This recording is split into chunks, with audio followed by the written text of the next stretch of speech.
Come on in, y'all. I want to finish chatting here a little bit. But I want to talk about the strong woman and the weak woman, as the world call it.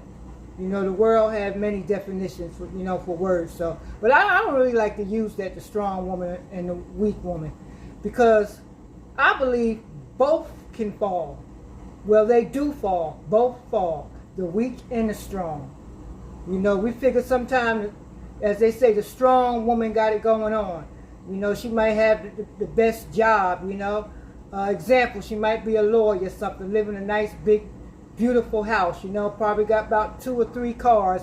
Her husband, he got this fancy job, own plenty of businesses and stuff like that. Just have it going on, The kids are in the best of schools, And there's nothing wrong with that, especially when you work hard for it, So, and then, like they say, the weak woman, going through things. Everybody knows her business between her and her husband, But like I said, that strong woman can fall just as hard as the weak woman, And the next thing you see that woman, and you be like, what the hell happened to her?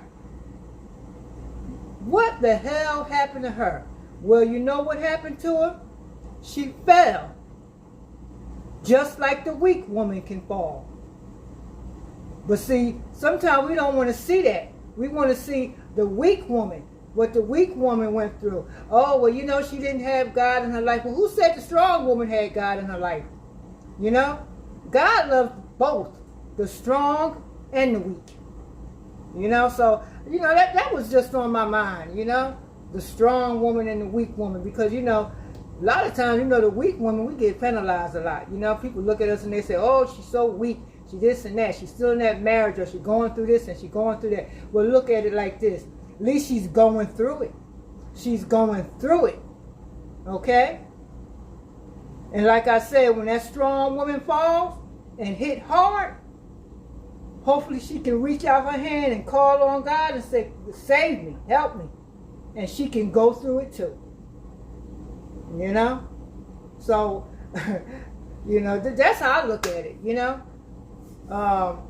The strong and the weak, it's no different. I just think it's just something that the world calls a woman when they're going through something, No, you're just going through something. And God is there to pull you up out of it. To pull you up out of that pit in them dark places. Just give it to God. But like I said, stop looking and pointing the finger to the strong and the weak. The strong and the weak. No, God loves both. And he will pull both up out of the pit.